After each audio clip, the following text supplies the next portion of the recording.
Assalamualaikum warahmatullahi wabarakatuh. Waalaikumsalam warahmatullahi wabarakatuh. إن الحمد لله نحمده ونستعينه ونستغفره ونعوذ بالله من شرور أنفسنا ومن سيئات أعمالنا من يهده الله فلا مضل له ومن يضلل فلا هادي له أشهد أن لا إله إلا الله وحده لا شريك له وأشهد أن محمدا عبده ورسوله الذي لا نبي ولا رسول بعده ما بعد. أسأل الله سبحانه وتعالى أن يمن علينا بعلم نافع وعمل صالح وأن يفقهنا في الدين وأن يفتح لنا فتوح العارفين وأن يرزقنا الله الإخلاص في الأقوال والأعمال اللهم آمين. رب اشرح لي صدري ويسر لي أمري واحلل عقدة من لساني يفقه قولي.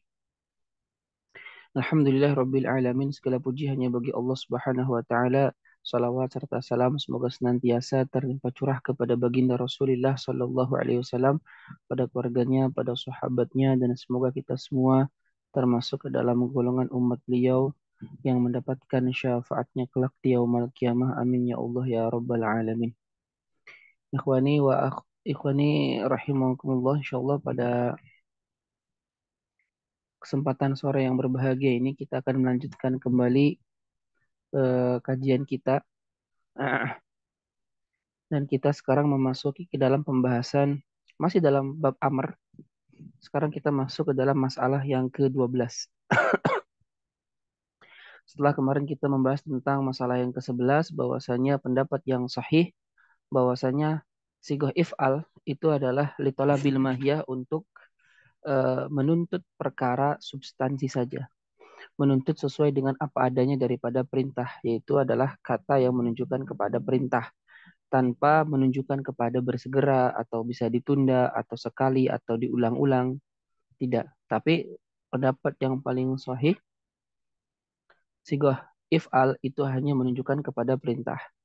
Wal marrah dururiyatun, sedangkan kewajiban menjalankan perintah satu kali itu sesuatu yang mesti. Karena tidak mungkin suatu perintah itu bisa dikerjakan kecuali harus satu kali minimal dikerjakan. Nah, jadi dia bukan berarti menunjukkan satu kali itu apa yang ditunjukkan oleh amr, tapi itu sesuatu yang kepastian, kemestian.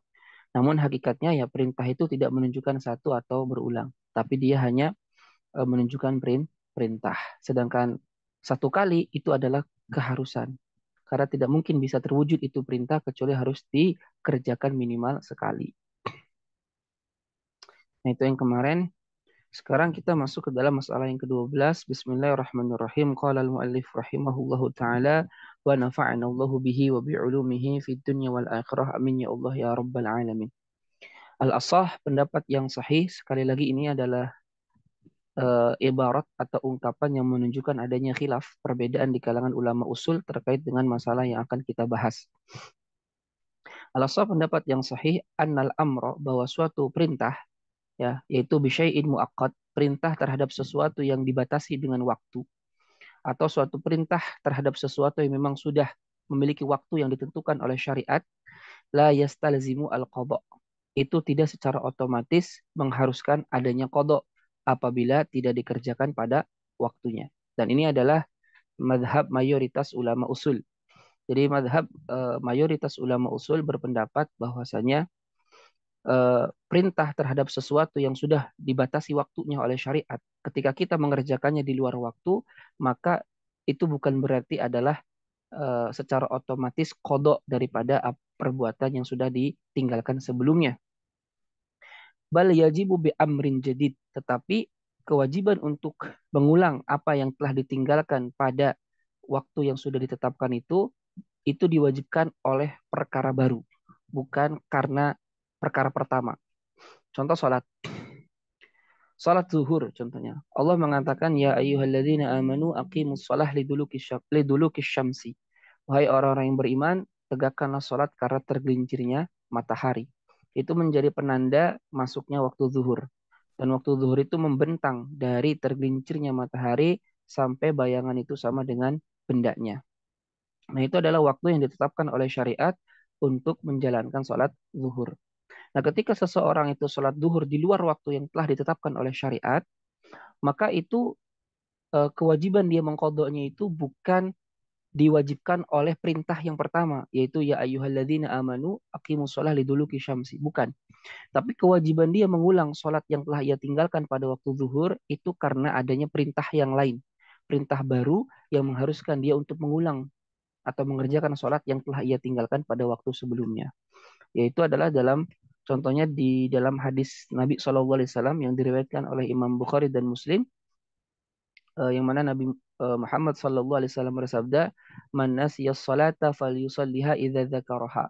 Barang siapa yang lupa sholat, hendaknya dia sholat kapanpun ketika dia ingat.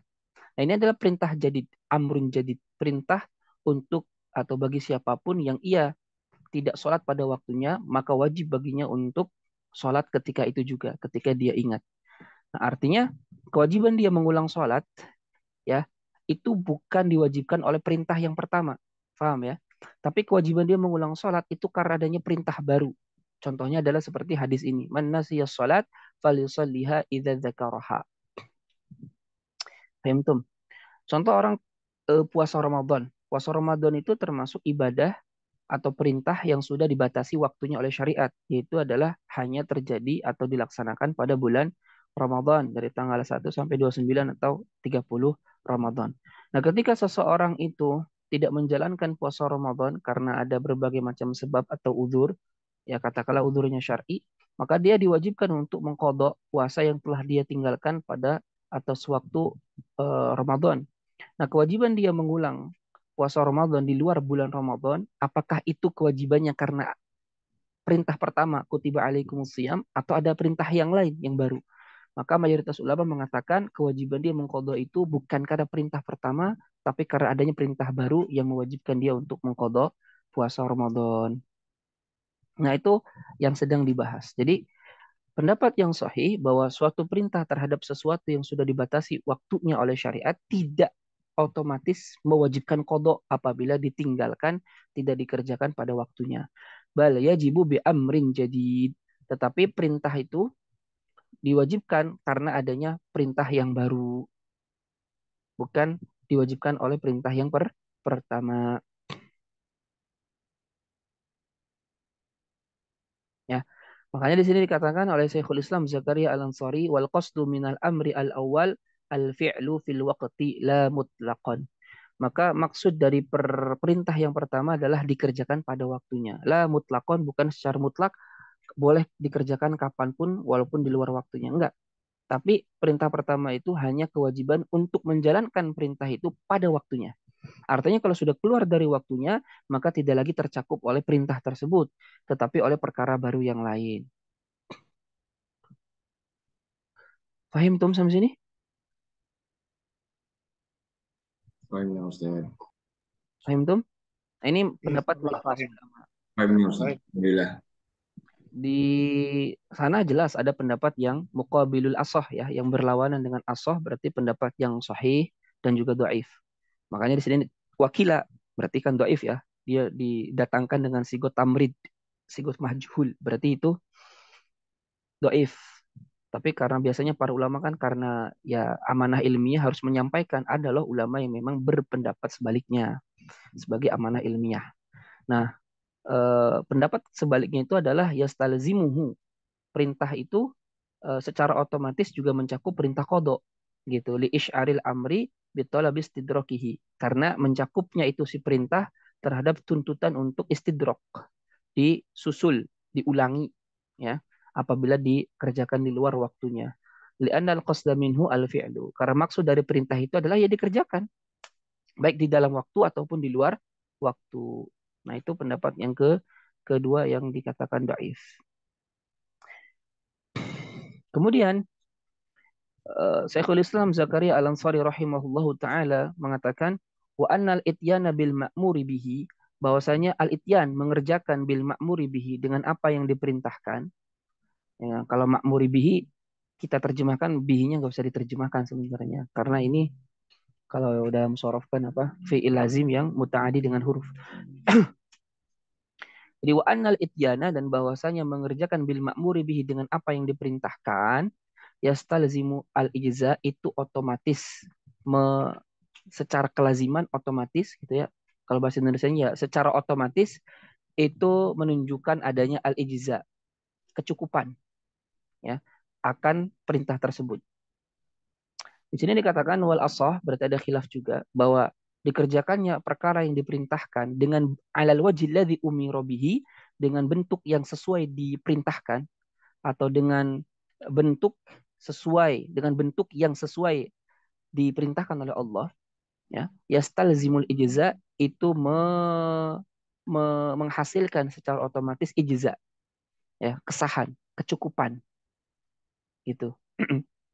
Jadi kalau kita mengerjakan sholat, rukun syaratnya sudah terpenuhi sesuai dengan apa yang menjadi tuntutan di dalam sholat, maka itu secara otomatis ijza, mencukupi sholat tersebut, sehingga tuntutan sholat di dalam beban pundak kita gugur, sudah gugur. Ya, ya al-iza lil ma'tibihi, bagi orang yang mengerjakannya. Binaan ala anna al-iza al-kifayah fi sukuti at-talab. Ya, berdasarkan bahwasanya ijza, kecukupan itu adalah al-kifayah, kecukupan fi sukuti talab, dalam gugurnya tuntutan. Jadi kalau kita mengerjakan sholat, kemudian sudah sesuai dengan syarat dan rukunnya, maka itu ijza, mencukupi untuk menggugurkan tuntutan sholat di dalam beban pundak kita. Jadi kita nggak ada lagi beban untuk mengulangi sholat tersebut. Nah, namanya itu ijza. Nah, wawal al-asah kama marra, dan itulah pendapat yang paling sahih sebagaimana yang sudah dijelaskan. Nah, ini penjelasan filosofisnya. Nah, pendapat kedua yang dhaif mengatakan la yastalzimuhu, tidak mengharuskan, kata mereka. Artinya perintah yang dikerjakan sesuai dengan apa yang dituntut itu, menurut pendapat kedua ini tidak mengharuskan adanya ijza, kecukupan. Binaan ala annahu isqatul qada, berdasarkan pendapat bahwa eh, apa yang dikerjakan itu hanya sekedar menggugurkan qada, belum menggugurkan tuntutan sholatnya. Ya, lijawazi an la yasquta al ma'ti bihi al qada. Karena bisa jadi eh, yang mengerjakan itu tidak menggugurkan kodok bi an yahtaja ilal fi'li tsaniyan, seperti dia membutuhkan kepada perbuatannya dua kali, kedua kalinya, kama fi sholati man zanna tahruhu, sebagaimana di dalam sholatnya orang yang menduga bahwa dia suci, tsumma tabayyana lahu hadatsuhu, kemudian terbukti dia sedang berhadas. Nah, itu kan ketika dia menduga bahwa dirinya itu dalam keadaan suci, itu kan sebenarnya ya sudah mencukupi kalau menurut pendapat pertama itu. Ternyata setelah nampak jelas bahwa dia sudah ketika sholat itu berhadas atau ada najis, maka ketika itu kan belum gugur sholat di dalam beban pundaknya. Maka menurut pendapat kedua ini ya tidak mengharuskan terrealisasinya perintah itu menggugurkan atau mendapatkan kecukupan. Karena bisa jadi apa belum gugur seperti itu. Karena kan ini kalau dalam fikihnya kan, kaidah fikihnya ya dikatakan apa? La ibrata bidzanni al-bayyini khata'uhu. Tidak dianggap dzon, dugaan yang secara nyata kesalahannya. Tidak dianggap dugaan yang nyata-nyata kesalahannya, yang jelas kesalahannya. Ya, karena kan kalau ibadah, sholat itu dibangun dari dua hal. Satu, daripada zon, dugaan bahwa dia sah ibadahnya. Yang kedua adalah ini al-amru nafsu, realitanya. Kalau dia menduga dirinya sah sholatnya, tidak ada yang menggugurkan, membatalkan sholatnya. Setelah selesai sholat, ternyata kelihatan di bajunya itu dia ada najisnya. Dan najisnya bukan najis yang dima'fu. Maka ketika itu dia wajib mengulangi sholatnya. Kenapa? Karena la ibrata bidzanni al-bayyini khata'uhu. Tidak dianggap dugaan yang jelas kesalahannya. Nah, beda dengan muamalah nanti. Kalau muamalah kan hanya dibangun berdasarkan al-amru nafsuh, sesuai realitas saja, sekalipun secara dugaan salah.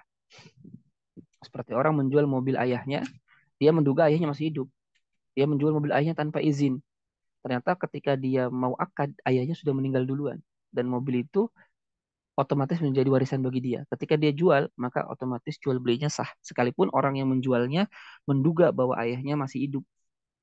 Tapi realitanya kan sudah meninggal. Dan itu menjadi hak dia. Maka jual belinya sah. Tidak lagi dianggap jual beli yang batil karena gosok. Oke. Fahim tuh sampai sini? Baik, Ustaz. Alhamdulillah. Semoga paham ya.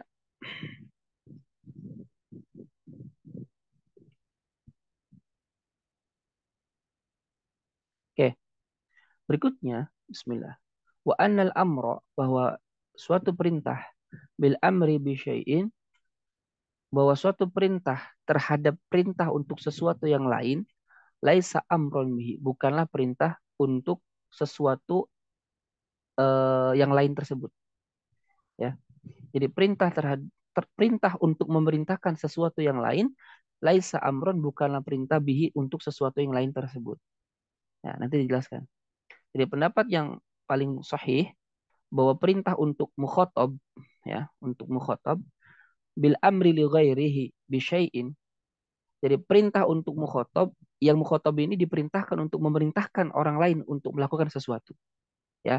Semisal apa? Firman Allah, wa'mur ahlaka bis shalah. Perintahkanlah keluargamu untuk sholat. Ini kan perintah untuk suami yang ditujukan untuk memerintahkan istrinya atau keluarganya untuk menjalankan sholat. Yang pertama, ini ada perintah dari Allah kepada suami. Yang mana suami ini diperintahkan untuk memerintahkan orang lain, yaitu keluarganya, untuk mengerjakan sholat. Nah, laisa amron lidzalika lighairi bihi ay bisyai.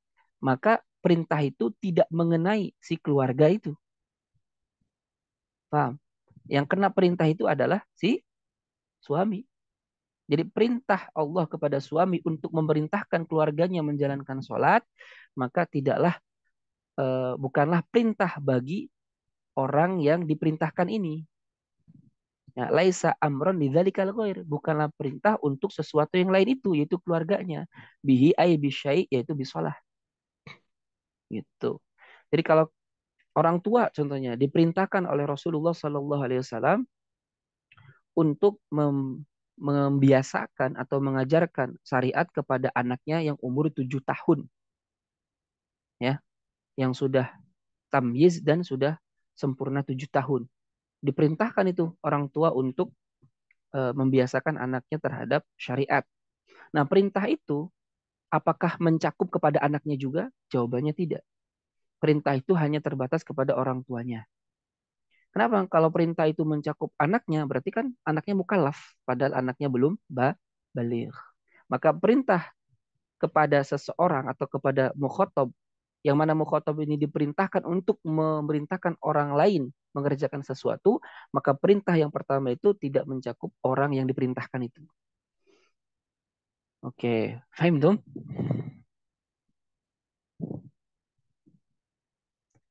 Di sini waqad taqumu qarinatun ala anna ghairal mukhatab ma'mur bidzalika syai'. Nah, ini qalilnya. Terkadang ada indikator yang menunjukkan bahwa mukhatab yang diperintahkan untuk sesuatu yang lain itu bahwa selain mukhatab itu juga diperintahkan terhadap sesuatu itu. Tapi di sini pakai qad, artinya jarang. Jarang perintah terhadap sesuatu itu mencakup kepada orang yang diperintahkannya itu, jarang. Kama fi khabari as-sahihain, sebagaimana dalam hadis sahihain, Ana bin Umar, bahwa Ibnu Umar radhiyallahu an talaqa imra'atahu, dia menceraikan istrinya wahia haid, sedangkan istrinya dalam keadaan haid. Fadzakara dzalika Umar radhiyallahu an, maka disampaikan hal tersebut kepada Umar bin Khattab.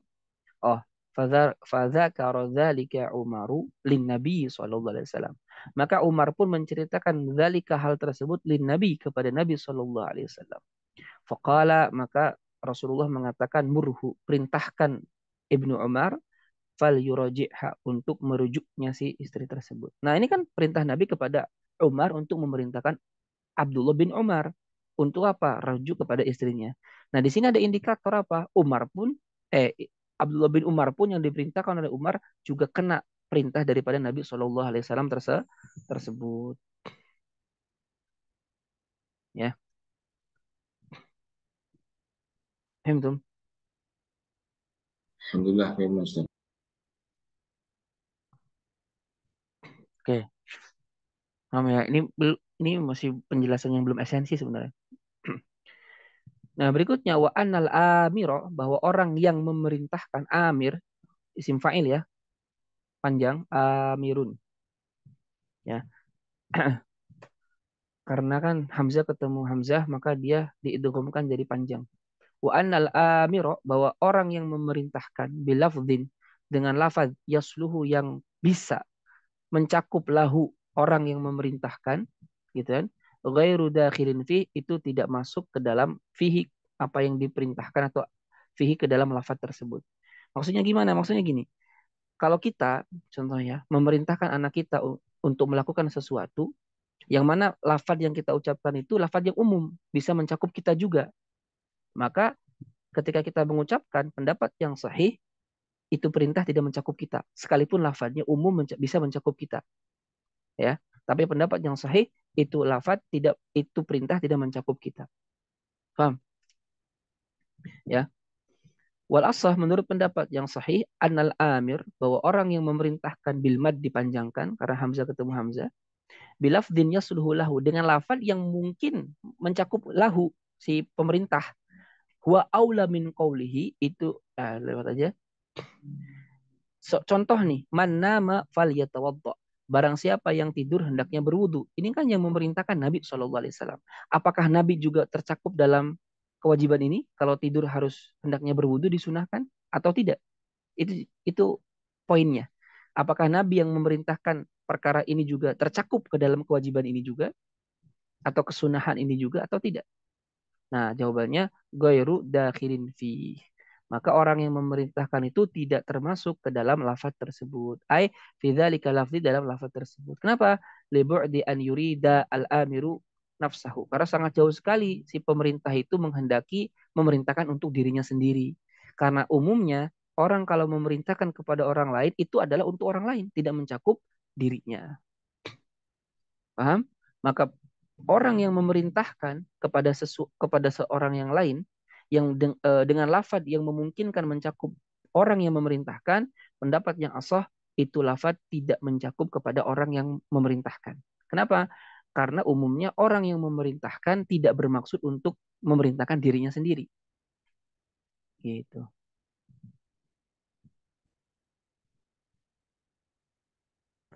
Paham?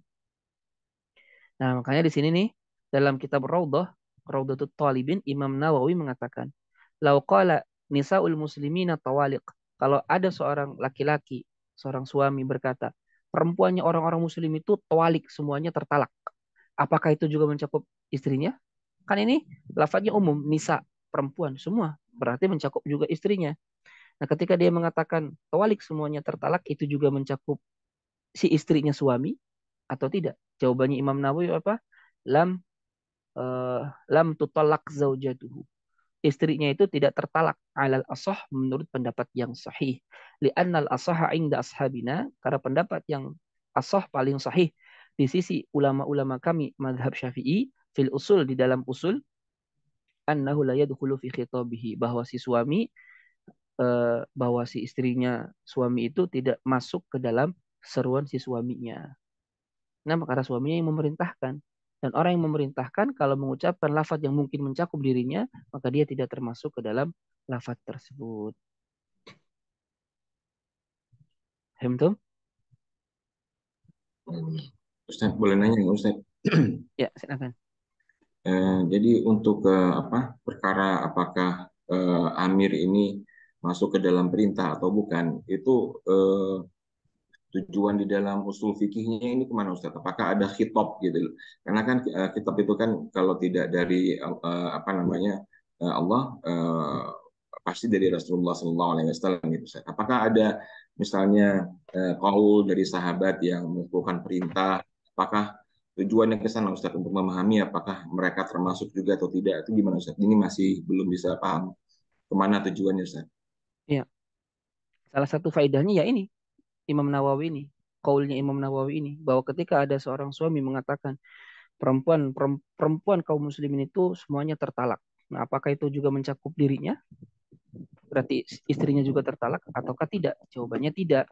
Kenapa? Berdasarkan pendapat ulama usul yang mengatakan bahwasanya orang yang memerintahkan kepada sesuatu yang lain itu tidak tercakup kepada lafaz yang ia perintahkan. Itu salah satu faedahnya adalah ketika dalam bab talak ini. Ya, Salah satunya itu sih yang tergambarkan. Kalau dalam kitab Tashilul Usul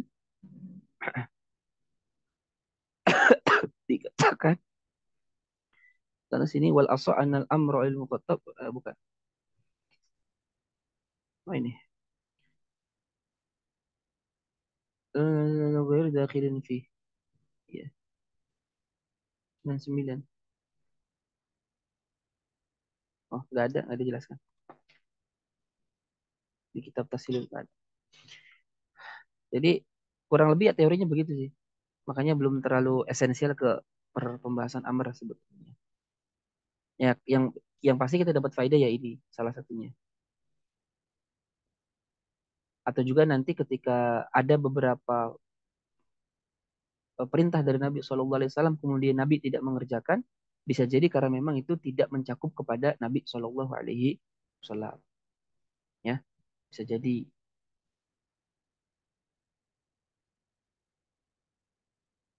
Dan nanti ini dikecualikan dari Amir adalah Al-Mukhbir, orang yang memberi informasi. Maka kalau orang yang memberi informasi, dia masuk ke dalam khitab apa yang diinformasikan itu menurut pendapat yang sahih. Sebagaimana yang nanti dijelaskan dalam pembahasan lafaz umum. Idza yab'udu an yurida al-mukhbir nafsahu. Karena tidak jarang gitu ya, orang yang menyampaikan informasi juga menghendaki untuk dirinya juga tercakup dalam informasi tersebut. Contoh Allah berfirman, "Wallahu bikulli syai'in alim." Allah itu dengan segala sesuatu Maha mengetahui. Dengan Allah yang menginformasikan. Apakah Allah masuk ke dalam itu? Ya jelas banget masuk. Wa huwa ta'ala alimun bi dzatihi wa sifatihi. Ya.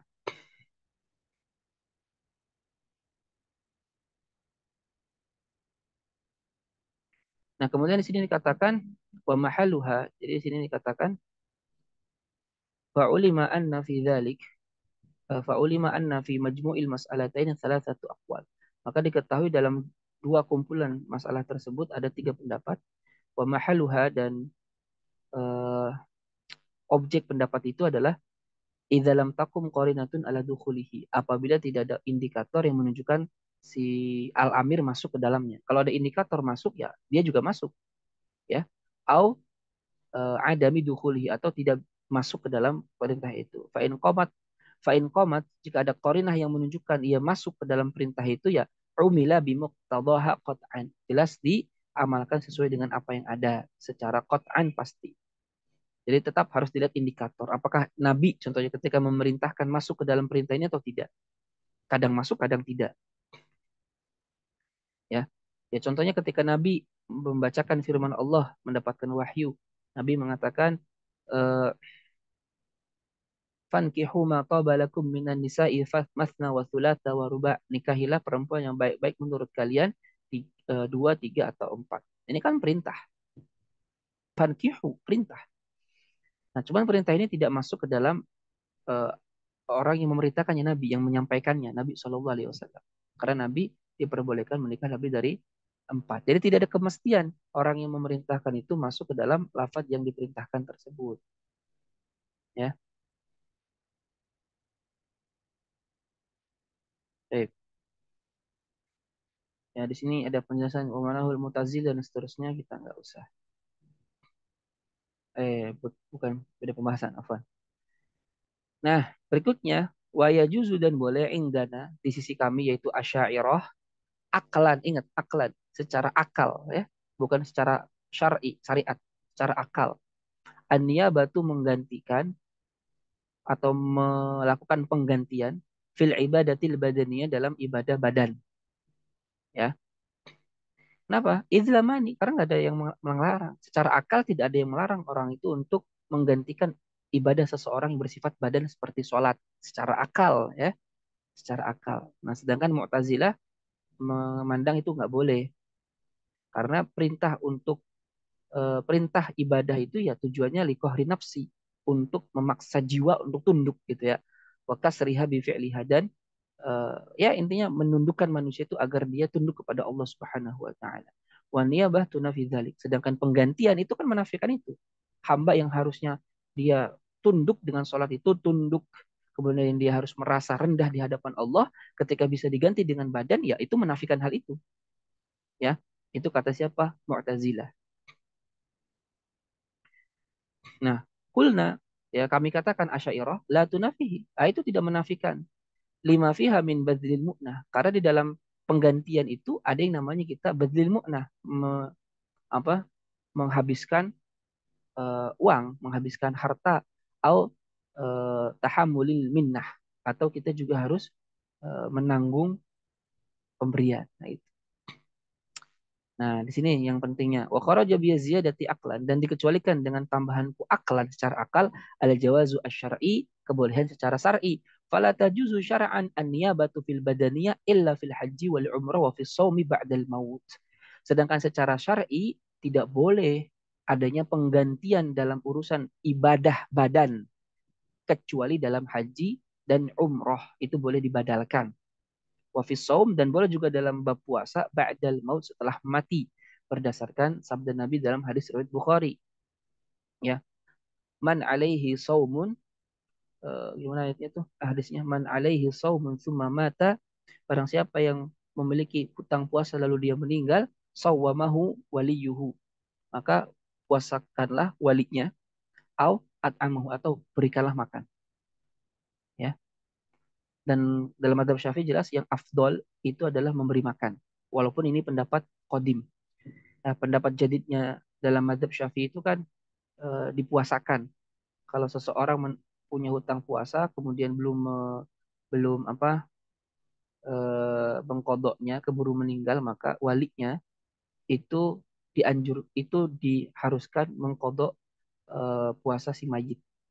Sedangkan menurut madhab kodim nggak mesti puasa, cukup diganti dengan membayar fidyah atau ngasih makan. Dan itu yang lebih utama dan dipilih untuk menjadi madhab syafi'i. Ya, dan dikecualikan dengan ibadah badaniyah adalah ibadah ibadah maliyah, ya, ibadah harta. Kalau ibadah harta ulama semuanya sepakat, ya. Zakat seperti zakat, fala khilafa fi jawazi niyaba fiha. Ulama sepakat tidak ada perbedaan bolehnya kita melakukan penggantian dalam masalah ibadah harta, ya, digantikan boleh. Wa in iqtada kalamul asl ana fiha khilafan, ya. Baik, selesai. Ada yang tanyakan dulu?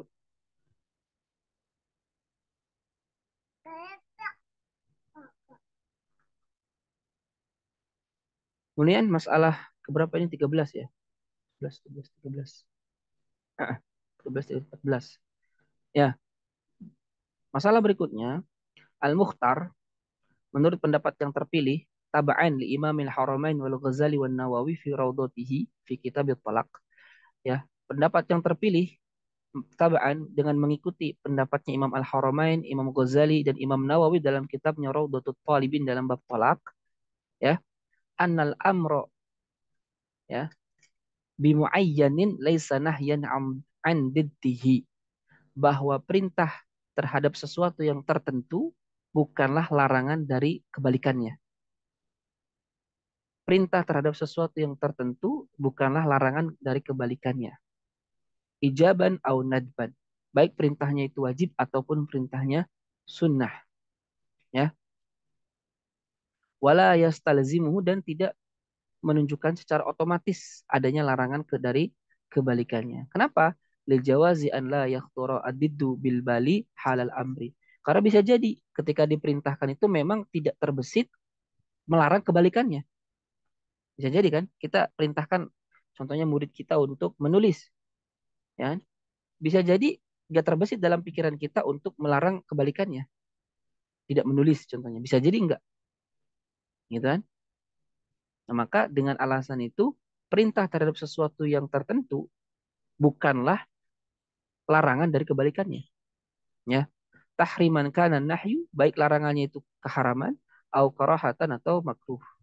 Wahidan kana al-diddu, baik kebalikannya itu cuma satu, kadid disukun, seperti lawan daripada bergerak adalah diam.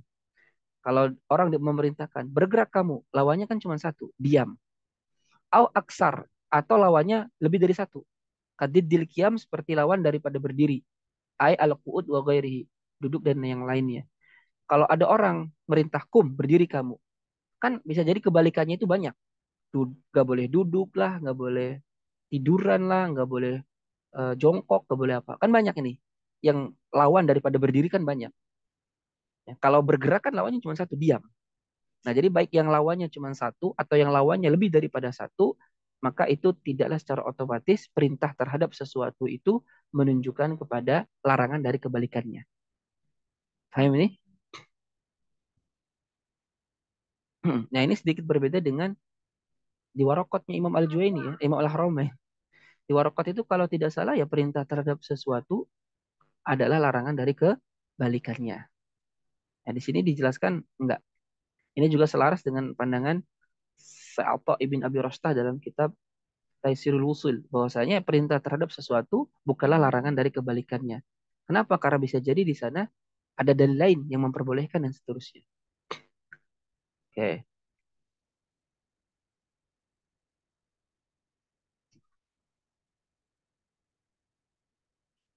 Kemudian wa anna nahya kal amri, dan bahwa larangan itu ya seperti perintah sama. Larangan terhadap sesuatu ya bukan berarti tidak otomatis adalah perintah untuk kebalikannya, ya.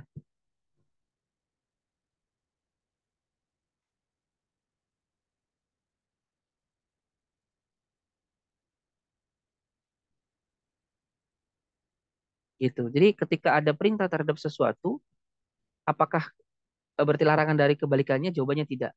Larangan dari kebalikannya mesti harus didukung oleh dalil. Kalau tidak ada dalil, maka belum bisa memastikan itu dilarang. Karena bisa jadi memang orang yang memerintahkannya itu tidak berpikir atau tidak terlintas sampai untuk melarang hal itu. Maka ketika ada larangan dari kebalikannya itu mesti ada didukung oleh dalil yang lain.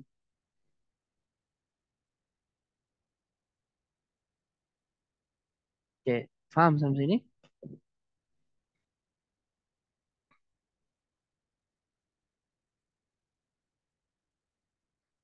Ada yang naikkan dulu?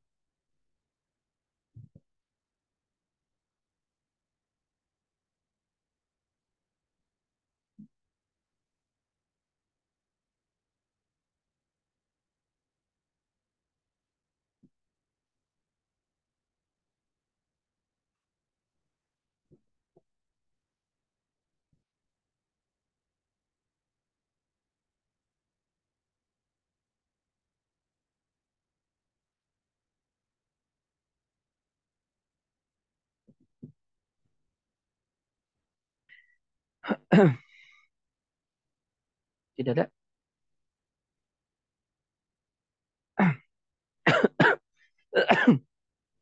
Berikutnya, mas'alatun al-amroni, dua perintah in lam yata'aqaba, apabila tidak saling nyusul menyusul, ya, bi an yatarakha wurudu ahadihima, dengan seperti adanya salah satu di antara perintah itu yatarakha lebih lambat anil akhar dari yang lain.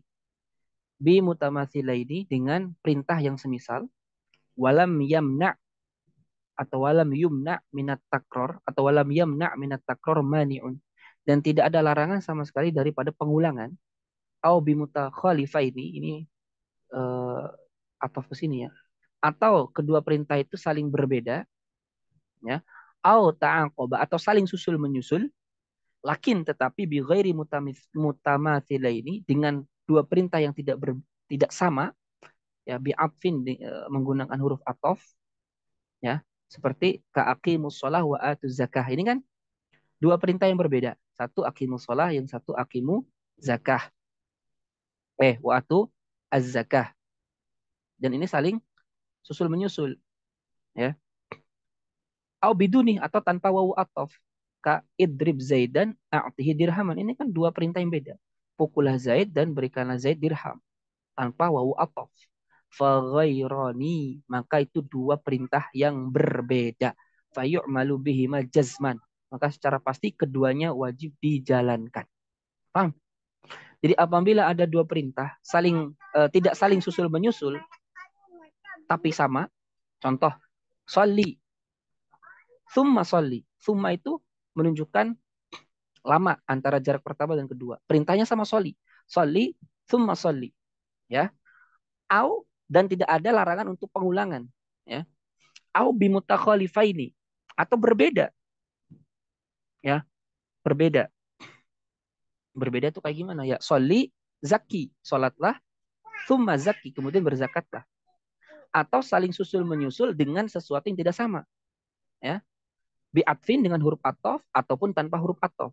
Dengan huruf atof seperti wa aqimus shalah wa atuz zakah. Ini saling susul menyusul. Ya. Dan menggunakan atof dan dua perintahnya beda. Satu sholat, satu zakah. Atau tanpa wawu atof. Idrib zaidan a'tihi dirhaman. Maka kata Syekhul Islam Zakaria Al-Ansari, faghairani. Maka keduanya, faghairani. Faghairani. Kalau di dalam Tafsirul Usul. Faghairani. Ya. Kalau dalam cetakan Darul Fatih itu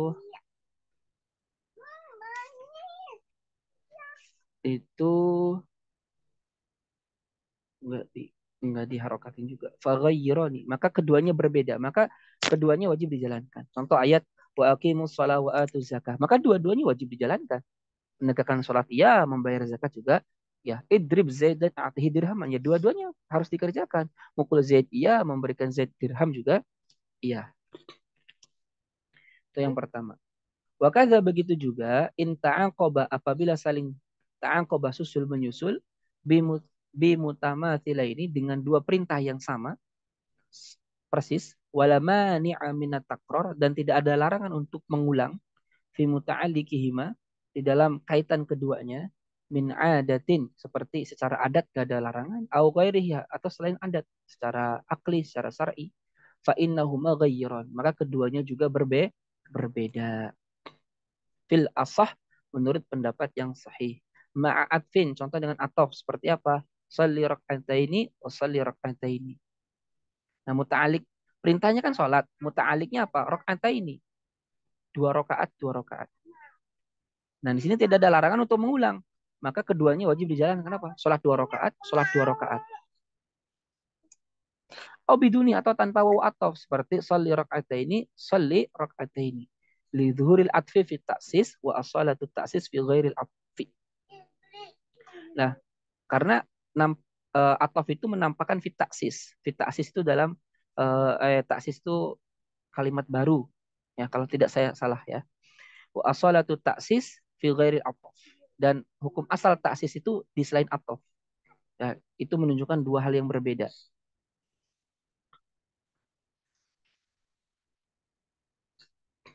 Nah, berikutnya fa'in kana maniun. Jika di sana ada mani, sesuatu yang mencegah adiun secara adat, ya. Jadi fa'in kana maniun. Mencegah dari apa? Takror, dari pengulangan, ya. Adiyun secara adat wa aradahu adfun dan diselingi oleh atof ya nahu semisal sholli rak'ataini wa sholli rak'ataini. Yang pertama ini nakiro, yang kedua ma'rifat. Ingat kaidahnya? Kalau nakiro diulang ma'rifat apa? Adalah hal yang sama. Ja'a rajulun thumma dhahaba rajulu. Berarti apa? Rajul kedua adalah rajul yang pertama. Nakiro diulang ma'rifat, maka isim kedua adalah sama dengan isim yang pertama. Nakiroh diulang nakiroh, maka itu dua isim yang berbeda. Dua orang, dua syai, dua fakta yang berbeda. Ya kan? Nah, fal waqfu anit ta'sis wa ta'kid. Maka di sini fal waqfu diabstainkan, ditahan dulu dari taksis. Apakah taksis itu berbeda? Berarti dua kalimat ini. Wa ta'kid atau kan sama? Cuman sekedar pentaukid saja. Kalau taukid berarti dua hal ini sama. Berarti perintahnya cuma sholat dua rakaat doang. Bukan sholat dua rakaat, tapi sholat dua rakaat. Sedangkan kalimat keduanya hanya taukid dari kalimat pertama. Kalau taukid berarti kan tidak usah dijalankan 4 rakaat, berarti cuma 2 rakaat. Nah, wa zahirun annahu in wujida murajjihun umila bihi. Dan pendapat yang kuat apabila nampak ada penguat di sana yang bisa menguatkan salah satunya, maka diamalkan yang lebih kuat itu. Kalau ternyata itu taksis, menurut dalil yang ada, maka itu berarti dua hal yang berbeda. Tapi kalau takkid, berarti itu adalah dua hal yang sama.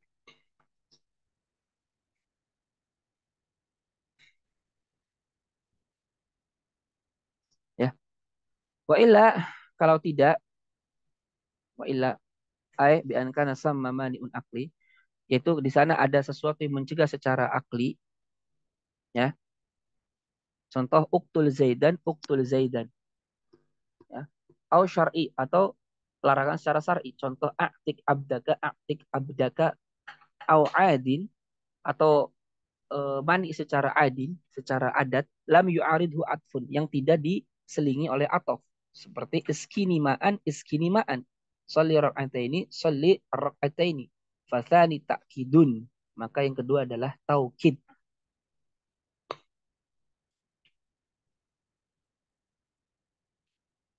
Ya, maka itu adalah taukid. Jadi uktul zaidan secara akli ya, zaid kan cuma satu. Kalau sudah dibunuh ya udah. Atau secara syar'i arti abdaka. Hamba saya ini kan cuma satu. Ya udah.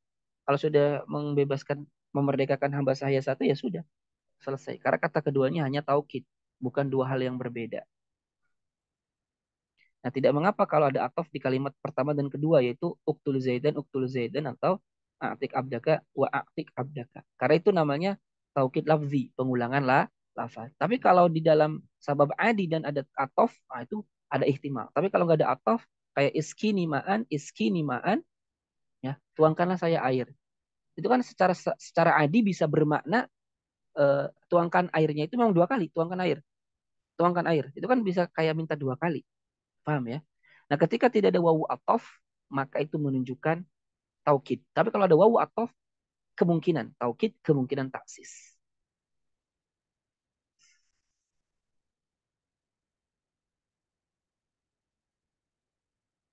Tayyib. Selesai bab amr. Aish, ada yang ditanyakan dulu? Ustadz Adi itu apa Ustadz? Secara adat, kebiasaan. Syukur, Ustadz. Ustaz, tadi yang tanpa wawu ataf dan ada wawu ataf tadi bedanya apa, Ustaz? Ya, kalau sebabnya adi, ya, kalau sebabnya adi itu secara adat kebiasaan. Contohnya di Ya, sini iskini ma'an, tuangkanlah ya, aku air, ya. Kalau ya, dia tidak ada atof, maka kalimat kedua ini adalah jelas taukid. Jadi maknanya cuma tuangkan sekali doang. Iskini ma'an, iskini ma'an. Artinya ya. cuma sekali doang. Kalimat keduanya adalah taukid. Tapi kalau dikasih wawu atof, iskini ma'an, waskini ma'an, ada kemungkinan taksis, memang minta dua kali dituangkannya, kemungkinan juga sekali taukid. Hmm. Karena secara adat memang tuangkan saya air, tuangkan saya air. Itu kan bisa memang bermakna minta dua kali gitu kan. Berbeda dengan uktul zaidan. Ini nggak secara akal nggak mungkin kita kalau udah membunuh Zaid, bunuh Zaid lagi kan udah mati, ya kan? Ya, ya, Nggak ya. mungkin dua kali dibunuh lagi. Atau sebab syar'i, aktik abdaka, bebaskan budakmu, bebaskan budak. Budaknya cuma ada satu. Kalau sudah memerdekakan satu budak, merdekakan budak mana lagi, ya kan? Maka ini taukid jelas. Tapi kalau yang kedua, ketiga, sebabnya adi, sesuatu yang secara kebiasaan itu memungkinkan memang untuk dua kali. Nah, ini penjelasannya. Kalau ada wawu atofnya, ada kemungkinan dua atau satu, karena taukid.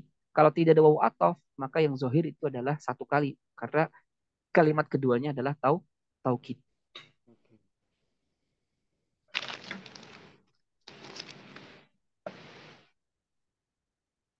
Ya, harus, harus dipraktekkan sebenarnya.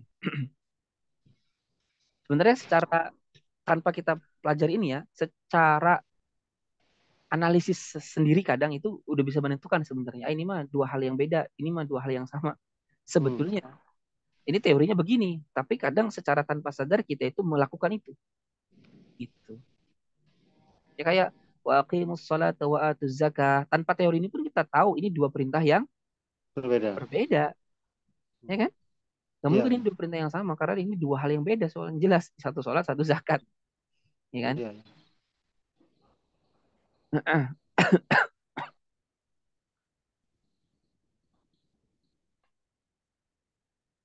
Oke, paham dong? Alhamdulillah, Pak Ustadz. Allah.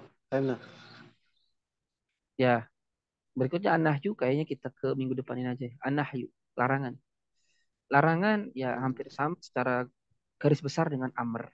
Bedanya hanya dari sisi kalau perintahkan perintah mengerjakan, kalau nahyu perintah meninggalkan. Itu dari sisi itu perbedaan.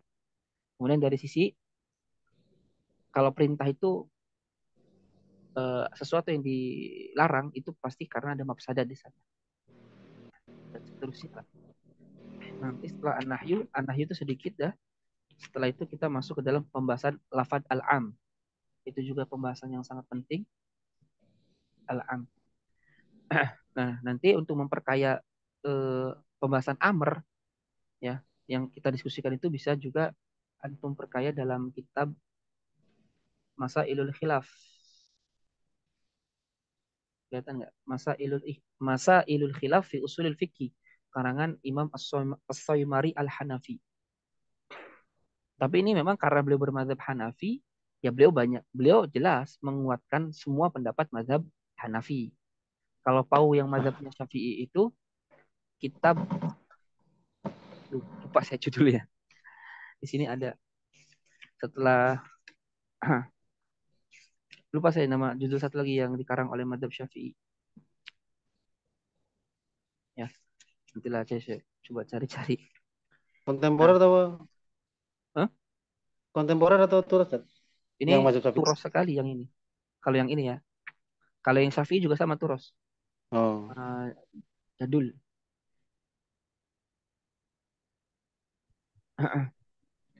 Ini Imam As-Saymari ini mantan Mu'tazilah, Oh. kemudian taubat. Nah, di sini nanti ada masalah-masalah yang tadi kita bahas semua dari awal bab amar sampai akhir itu dibahas. Dari mulai pembahasan pertama, ini pembahasan pertama faslun wa madal fasadi kul man qala bil waqfi. Bukan. Yang kedua, nah yang pertama itu apa fi anna haqiqata ismil amri yahtassu al qaul dunal fi'li au haqiqatu fihima. Apakah hakikat isim amr itu khusus untuk perkataan tanpa perbuatan atau hakikat keduanya? Ini kan kita bahas bahwa Syekhul Islam Zakaria Al-Ansari menguatkan pendapat bahwa amr itu adalah hakikatnya perkataan, sedangkan perbuatan adalah majaz, ya kan? Kemudian di sini ada khilaf lagi fi annal amru al mutlak hal yaqtadil wujub amla. Kalau perintahnya datang secara mutlak, apakah menunjukkan wajib atau tidak? Kita juga udah bahas. Syekhul Islam mengatakan secara mutlak wajib, ya kan? Berfaedah wajib. Ya. Kalau berfaedah selain wajib, maka itu majas, kan gitu. Kemudian juga di sini ada pembahasan ketiga, fil amri idza lam yarid bihi al ijab hal huwa amrun fil haqiqah amla. Kalau perintah itu tidak menunjukkan wajib, apakah itu hakikat atau majas? Itu kita udah bahas tadi kan. Kalau itu perintah, maka itu hakikoh. Kalau bukan perintah, kalau wajib itu hakikoh. Kalau bukan wajib, itu namanya majas. Kemudian fi anal amro al warid ba'dal hadir ma hukmuhu. Perintah setelah haram apa hukumnya? Kita udah bahas. Syekhul Islam apa berpendapat seperti mayoritas ulama hukumnya adalah mubah. Jadi ini sama semua. Fi anal amro yak tadi takror au yak tadi fi lamaratin wahidah. Perintah itu menunjukkan adanya pengulangan atau cukup satu kali. Kita udah bahas. Secara mutlak tidak menunjukkan itu semua. Karena itu. Terus semuanya sama dengan apa yang kita kaji. Cuma di sini diperkaya perbedaannya. Kenapa sih mazhab ini berkata begini, ini begini, begini, ini alasannya ini. Dan beliau nanti di akhir akan menguatkan pendapatnya Imam mazhab Abu Hanifah rahimahullahu taala. Wallahu a'lam bishawab. Insyaallah. Ustaz, boleh nanya satu lagi Ustaz? Ya, silakan. Nah, yang berhubungan sama masalah niyabah tadi Ustaz. Jadi kan menurut Aindana gitu kata Syekhul Islam bahwa boleh terjadinya niyabah pada ibadah badaniyah gitu secara akal gitu Ustaz. Tapi kan di situ juga dijelaskan bahwa secara syar'i sebenarnya nggak boleh, hanya pada beberapa ibadah tertentu aja seperti haji, umroh dan puasa gitu Ustaz ya. Jadi pertanyaannya apa maksud dari Syekhul Islam mengatakan secara secara akal itu boleh, padahal secara syar'i itu nggak boleh. Apa maksud pembahasan ini, Ustaz? Ya, Padahal ini kan sebenarnya masalah ini iftirodi, hipotesa. Ini biasanya ini adalah kebiasaan ulama kalam sebetulnya di dalam membahas sesuatu. Sebagaimana pembahasan ilmu kalam akan dibahas ini secara akli begini, secara syar'i begini, ya kan? Termasuk pembahasan tentang eh, apakah mungkin Allah itu memerintahkan perkara yang mustahil bisa dikerjakan oleh makhluknya, ya? Eh, apa istilahnya itu? Duh, lupa saya. Ya, taklifun bil muhal. Apakah mungkin Allah itu membebankan hukum kepada makhluk yang tidak mungkin makhluk itu bisa mengerjakannya? Maka mazhab Asy'ariyah mengatakan apa? Secara akli mungkin. Sangat mungkin Allah akan membebankan kepada hambanya sesuatu yang tidak mungkin bisa dikerjakan oleh hambanya. Secara akli mungkin saja. Boleh kan bagi Allah mengerjakan itu. Ya kan? Tapi secara syar'i nggak ada faktanya. Secara syar'i nggak ada Allah membebankan taklif yang tidak bisa dikerjakan oleh manusia. Jadi ini memang ciri khasnya ulama kalam. Ulama kalam. Bisa dikatakan begitu. Jadi ini salah satu yang dikritik oleh Al-Alamah Syekh Taqiyuddin An-Nabhani. Bahwasanya di dalam kitab Saksiyah Juz 1 bab usul fikih ya. Beliau di sana mengatakan ya salah satu kemunduran dalam pembahasan ilmu usul fikih itu adalah memasukkan masalah-masalah iftirodi. Iftirodi itu masalah-masalah hipotesa yang faktanya nggak ada. Nah faktanya nggak ada kemudian dibahas. Panjang lebar kadang. Nah itu kan tidak berpengaruh terhadap realita yang ada sebetulnya. Itu kan hanya iftirodi. Hanya seandainya. Seandainya. Tidak ada faktanya.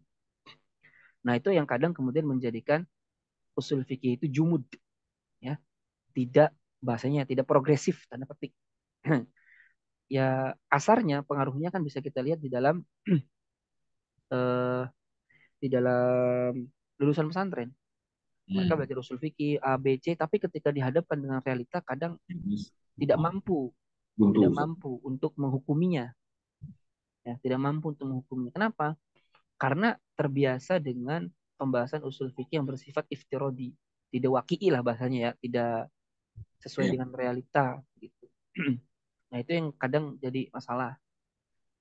Ya, sebisa mungkin kita juga ini belajar usul fikih ya langsung diterapkan gitu. Makanya baca buku-buku yang kayak Takhriju Al-Furu' Alal Usul itu kan praktek sebenarnya, praktek dari furu kemudian kita tarik ke dalam pembahasan usulnya itu bagaimana. Itu juga bagus untuk pelatihan kita dan memahami oh ini. Dan makanya salah satu kitab usul fikih yang direkomendasikan ya usul fikihnya Imam Syaukani ya Irsyadul Fuhul. Jadi Imam Syaukani itu dalam kitab Irsyadul Fuhul itu menyusun pembahasannya itu utamanya dari kitab Al-Mahsulnya Imam Fakhruddin Ar-Razi. Yang mana salah satu hal yang unik dan menarik kalau bagi saya itu beliau itu senantiasa gini belak-belakan. Perbedaan ini nggak ada manfaatnya sama sekali, nah, gitu. Beliau sering ngomong gitu. Jadi hadan khilaf layan ini perbedaan nggak ada manfaatnya. Jadi bagaimanapun khilafnya itu tidak ada manfaatnya sama sekali. Nah gitu. Beliau sering kayak gitu. Jadi enak gitu. Jadi beliau itu karena ulama mutaakhirin, jadi beliau itu ya ini apa ya, mengcompare bahasanya, membandingkan berbagai macam pendapat, kemudian beliau keluarkan sesuai dengan pandangan beliau. Ya, Imam Syaukani. Walaupun Imam Syaukani ya kadang dikritik juga ketika kitab Nail al-Autor itu katanya ngejiplak dari kitab Fathul Barinya Imam Ibnu Hajar al-Asqalani. Tapi dia memang faktanya di mukadimahnya beliau sendiri udah ngomong kok. Saya itu banyak mengutip memang pendapatnya Imam Ibnu Hajar al-Asqalani kalau beliau mengakui sebagai imam yang ya udah ketika ditanya Imam Syaukani kenapa nggak bikin Sarah Sahih Bukhari kata beliau ya apa la fatha ba'da hadza amin atau kama qala lah agak lupa saya qaulnya intinya adalah mengutip hadis Nabi sebetulnya kan tidak ada lagi futuh setelah setelah tahun ini maksudnya kan futuh Mekah kan itu nah di sini tidak ada Fathul Bari lagi setelah Fathul Barinya Imam Ibnu Hajar al Asqalani udah mencukupi lah beliau kan 18 tahun ya Imam Ibnu Hajar menulis Fathul Bari udah lebih dari cukup dari sisi bahasanya usul fikihnya dari sisi hadisnya akomodasi apalagi jadi ya udah lengkap. Nah itu sisi Imam Syaukani yang begitu sangat mengagumi Imam Ibnu Hajar al Asqalani rahimahullah taala. Ya jadi seperti itu. Jadi itu kebiasaan ulama kalam. Wallahu a'lam. Kalau misal seperti sifat jaiz Allah itu gimana Syekh Taki pandangan? Syekh Taki nggak pernah menyinggung ini setahu saya tentang masalah sifat jaiz wajib, nggak ada. Karena jaiz wajib itu sebenarnya dari sisi ilmu kalam, dari sisi mantik logika, mengklasifikasikan bahwa Allah itu ya punya sifat jaiz, punya sifat wajib, punya sifat ini dan seterusnya. Sebenarnya pembagian ini masalah nggak? Ya nggak masalah juga. Itu kan hanya mendeskripsikan realita sebetulnya. Mendeskripsikan realita kan sesuatu yang nggak salah selama sesuai dengan realita yang ada, ya kan? Sebagaimana contohnya Salafi membagi akidah menjadi rububiyah, uluhiyah, asma wa sifat. Apakah salah? Ya nggak salah juga. Kalau itu hanya mendeskripsikan realita yang ada, kemudian diklasifikasikan, itu kan nggak masalah sebetulnya. Asal sesuai realita aja. Nah, kalau saya Taqiyuddin An-Nabhani itu tidak mau berangkat dan tidak akan pernah berangkat dari logika mantik, tapi beliau berangkat dari akli, rasional. Ya, mantik sama rasional tuh agak beda, gitu ya. Mantik itu bagian dari rasional, tapi rasional bukan bagian dari mantik. Mantik itu cara di antara cara berpikir rasional, ya. Yang itu kesimpulannya bisa benar, bisa salah. Nah, maka yang harus kita menjadi patokan itu adalah berpikir rasional. Karena yang menjadi tumpuan kita realita. Kalau mantik bukan realita, tapi adalah muqaddimah sugro kubro. Ya. Premis mayor, premis minor. Itu yang menjadi tumpuannya, bukan realita. Paham ya? Itu yang menjadi tumpuannya. Tumpuan natijah kesimpulannya itu adalah premisnya. Sedangkan rasional, berpikir rasional, tumpuannya adalah realita, fakta yang ada. Nah, seperti itu. Ya. Makanya beliau sangat tidak mau menggunakan ilmu mantik di dalam pembahasan akidah gitu ya. Maka beliau nggak sama sekali nggak membahas tentang sifat jaiz wajib karena itu berangkat dari mantik sebenarnya ya sebetulnya. Tapi kalau dikatakan salah ya belum tentu salah gitu ya. Wallahu a'lam bishawab. Mungkin itu yang bisa kita bahas hari ini. Kita tutup dengan doa kafaratul majlis. Subhanaka Allahumma bihamdika asyhadu an la ilaha illa anta astaghfiruka wa atubu ilaih. Wal afu minkum. Assalamualaikum warahmatullahi wabarakatuh. Waalaikumsalam warahmatullahi Warahmatullahi wabarakatuh. wabarakatuh.